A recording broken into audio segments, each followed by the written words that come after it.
고요한 시간, 당신의 영혼에 울림을 주는 이야기와 함께합니다. 오늘 이 이야기가 당신의 마음에 깊은 평안과 새로운 깨달음을 가져다 주기를 소망합니다.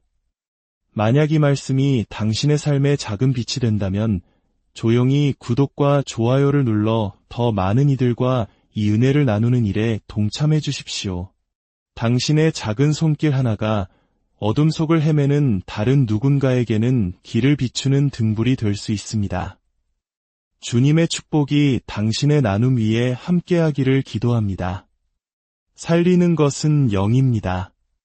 당신의 끝없는 고민과 명상, 철학적인 사색과 성찰이 당신에게 생명을 주는 것이 아닙니다. 오직 성령께서 생명을 주십니다. 그리고 성령께서 역사하실 때 더 이상 양다리를 걸치거나 머뭇거리는 것은 선택지가 될 수 없습니다. 때로 우리의 믿음이 불가능하게 느껴질 때 무엇이 그 모든 것을 바꾸는 결정적인 차이를 만들어낼까요?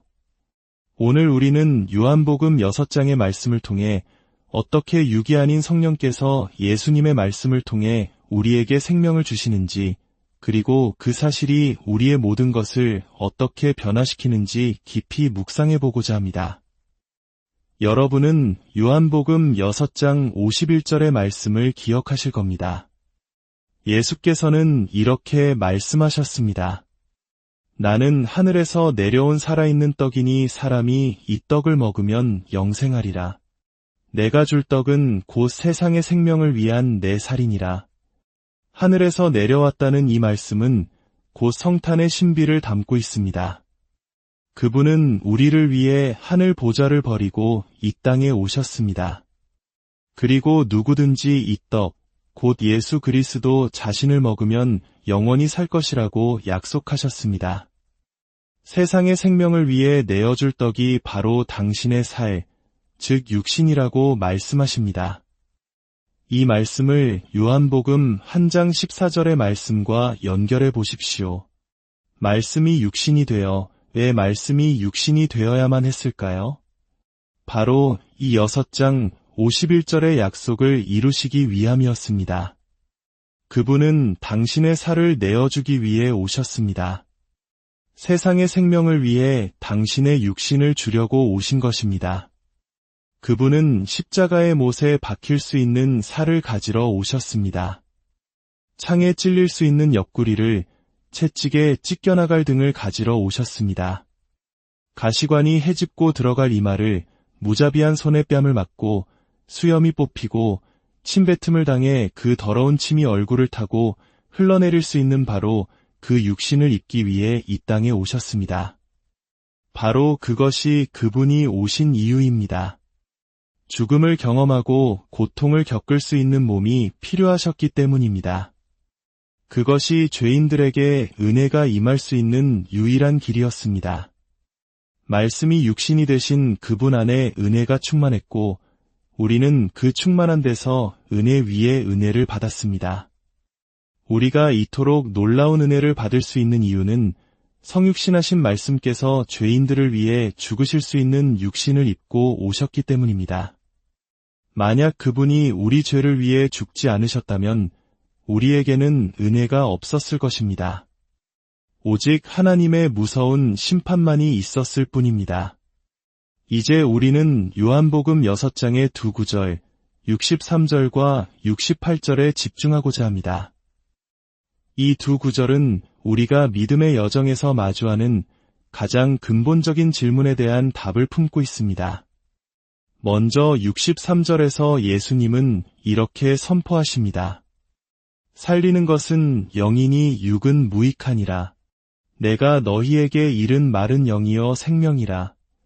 그리고 잠시 후 68절에서 시몬 베드로는 이렇게 고백합니다. 주여, 영생의 말씀이 주께 있사오니 우리가 누구에게로 가오리이까? 한 구절은 예수님의 말씀이고 다른 한 구절은 베드로의 고백입니다. 말씀이 육신이 되어 이 땅에 오셨고 이제 그 육신은 세상의 생명을 위해 주어졌습니다. 그리고 그 생명은 성령을 통해 우리에게 온다고 예수님은 말씀하십니다. 그렇다면 이 생명을 어떻게 얻을 수 있을까요? 요한복음 3장 36절은 하나님의 진노가 머물러 있는 사람들이 있다고 분명히 말합니다. 저는 당신이 그들 중에 속하지 않기를 간절히 바랍니다. 하나님의 진노가 거치고 모든 정죄함이 사라진 사람들 가운데 있기를 소망합니다. 그렇다면 어떻게 그 자리에 이를 수 있을까요? 어떻게 그 은혜 안에 머물며 하나님의 진노가 아닌 그분과의 영원한 생명을 누릴 수 있을까요? 이 질문에 대한 답을 찾기 위해 우리는 예수님의 말씀에 걸려 넘어져 그를 떠나간 수많은 제자들의 이야기로 돌아가야 합니다. 65절에서 예수님은 매우 논란이 될 만한 말씀을 하십니다. 내 아버지께서 오게 하여 주지 아니하시면 누구든지 내게 올 수 없다 하였노라. 그리고 바로 다음 구절인 66절은 이렇게 기록합니다. 그때부터 그의 제자 중에서 많은 사람이 떠나가고 다시 그와 함께 다니지 아니하더라. 이 두 구절이 우연히 붙어 있는 것이 아닙니다. 65절의 말씀은 구원에 대한 하나님의 절대적인 주권을 선포합니다. 반역하고 영적으로 죽었으며 마음이 돌같이 굳은 죄인들 중에서 과연 누가 살아나 아들에게로 이끌려올 것인가? 그 답은 아버지께서 허락하신 자들입니다. 수많은 사람들이 이 말씀을 듣고 예수님을 떠났습니다. 그리고 그 일은 지난 2000년 동안 계속해서 반복되어 왔습니다.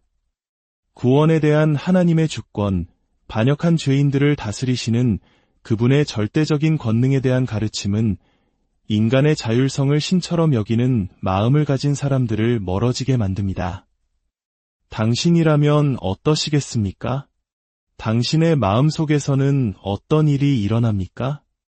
이 말씀 때문에 예수님을 떠나는 사람들의 대열에 합류하시겠습니까? 이 말씀을 들을 때 우리 마음 속에서는 수많은 반론과 의문이 솟아오릅니다. 때로는 그 의문이 우리를 거대한 혼란 속으로, 심지어는 깊은 공포 속으로 밀어넣기도 합니다. 만약 당신이 주 예수님과 만물을 다스리시는 그분의 주권을 믿는 것이 쉽다고 느낀다면 진심으로 기뻐하십시오. 그렇지 못한 사람들에게는 그 과정이 뼈를 깎는 고통이기 때문입니다.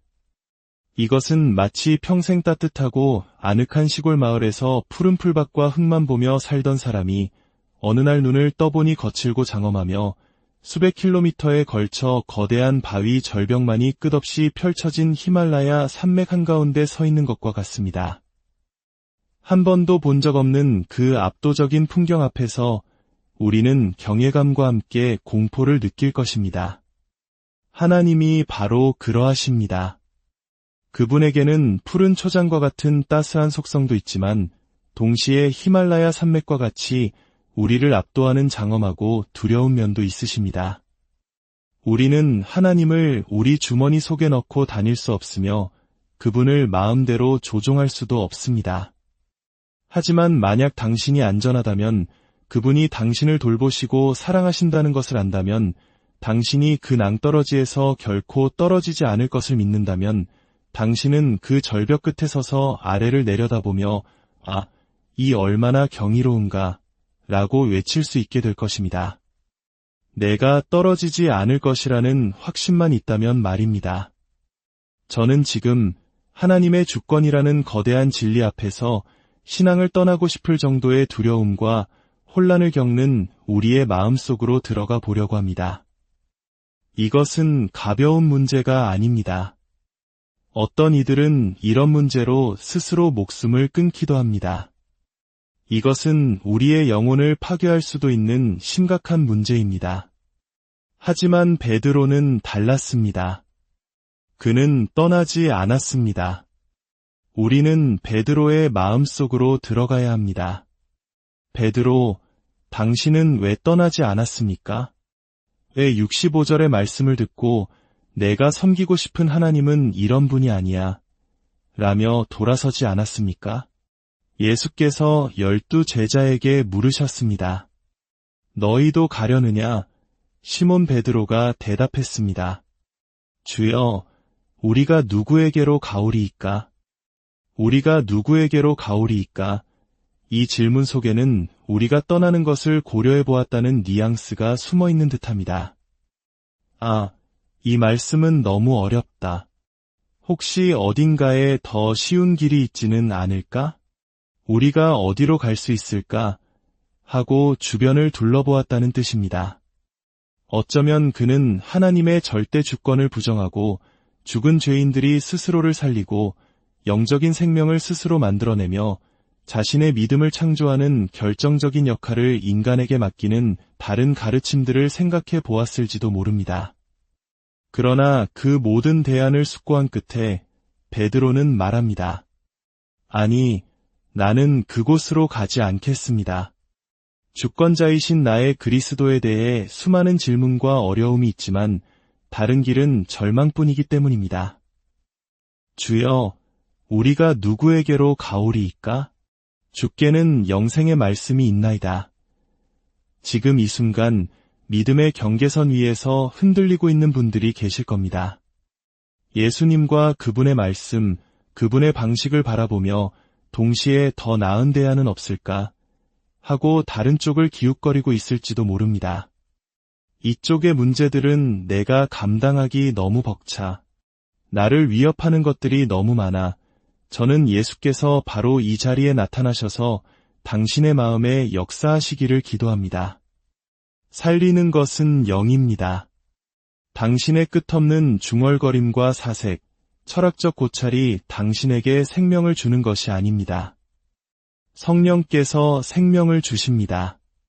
그리고 그분이 역사하실 때 경계선에 앉아 있는 것은 더 이상 선택지가 될 수 없습니다.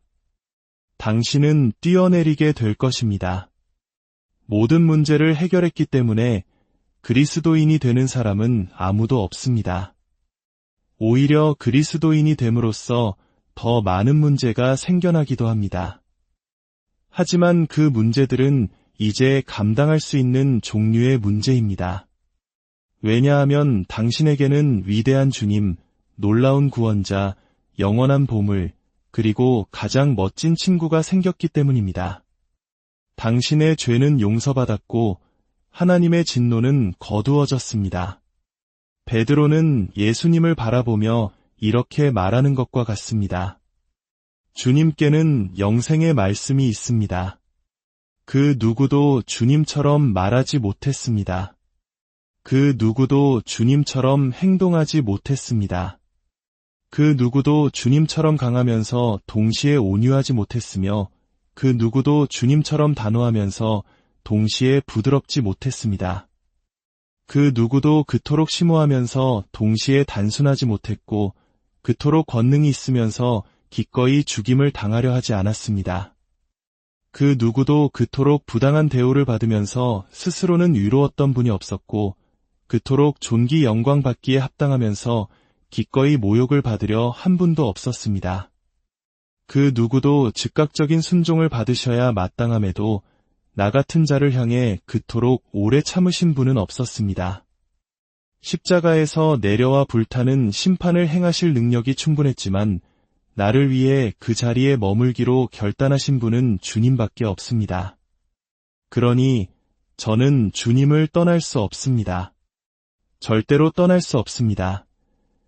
저는 당신이 오늘 이 자리에서 결단하기를 소망합니다. 더 이상 다른 곳을 기웃거리지 마십시오. 그 길의 끝에는 아무것도 없습니다. 생명은 바로 여기에 있습니다. 그렇다면 사람들은 어떻게 믿음의 결단을 내릴 수 있을까요? 어떻게 그 경계선에서 내려와 한 발은 세상에, 한 발은 천국에 담그고 있던 개임을 멈출 수 있을까요? 그 답이 바로 63절에 있습니다. 살리는 것은 영이니 육은 무익하니라. 내가 너희에게 이른 말은 영이요 생명이라. 성령의 역사와 말씀의 역사 사이의 연결을 보십시오. 생명을 주시는 분은 하나님의 성령이십니다. 우리에게 절실히 필요한 것은 바로 영적인 생명입니다. 진리를 보고 믿고 안식하고 예수 그리스도를 보물로 여기는 생명입니다. 성령께서는 어떻게 이 생명을 주실까요? 바로 말씀을 통해서입니다. 성령께서 결정적인 일을 행하시지만 우리는 그분을 보거나 냄새 맡거나 들을 수 없습니다. 바람이 임의로 불어 어디서 와서 어디로 가는지 알지 못하는 것처럼 성령으로 난 사람도 다 그러합니다. 우리가 알 수 있는 것은 무엇입니까? 우리는 말씀을 압니다. 예수님의 입에서 나오는 말씀, 우리를 위해 기록된 말씀을 압니다. 그 말씀은 그분이 누구시며 무엇을 하셨는지를 보여주는 전시와 같습니다. 나는 생명의 떡이다. 너의 생명을 위해 내 살을 줄 것이다. 이 말씀들이 선포될 때 삼위일체 중 가장 겸손하신 성령께서 조용히 역사하셔서 우리의 마음을 여시고 그 말씀의 진리와 아름다움을 보게 하십니다. 말씀은 예수님을 높이고 성령께서는 그 영광을 우리 눈으로 보게 하십니다. 우리가 그분을 지극히 가치 있는 분으로 보게 될 때 우리는 뛰어내립니다. 그리고 돌이켜보면 그것이 하나님의 성령께서 하신 일임을 깨닫게 됩니다. 내 힘으로는 결코 할 수 없었을 것이다. 그분이 나를 깨워 그분을 보게 하셨다. 그분이 나를 깨워 그분을 보물로 여기고 사랑하게 하셨다. 그때 당신은 확신에 차서 고백하게 될 것입니다. 주여, 우리가 누구에게로 가오리이까? 주께 영생의 말씀이 있나이다. 당신은 이제 영적으로 살아났습니다. 그리고 예수께서 당신을 지키실 것입니다. 아버지께서 내게 주시는 자는 내가 결코 잃어버리지 않을 것이며 아무도 내 손에서 그들을 빼앗을 수 없다고 약속하셨습니다. 당신은 안전합니다. 당신은 집에 돌아왔습니다. 수많은 문제가 닥쳐와도 당신은 떠날 수 없습니다. 그분이 당신을 붙들고 계시기 때문입니다. 오늘 이 말씀을 통해 흔들리는 믿음 속에서 고뇌하는 모든 영혼 위에 하나님의 크신 위로와 평강이 함께하기를 간절히 기도합니다. 당신이 어디에 있든 어떤 상황에 처해 있든 영원한 생명의 말씀을 가지신 주님께서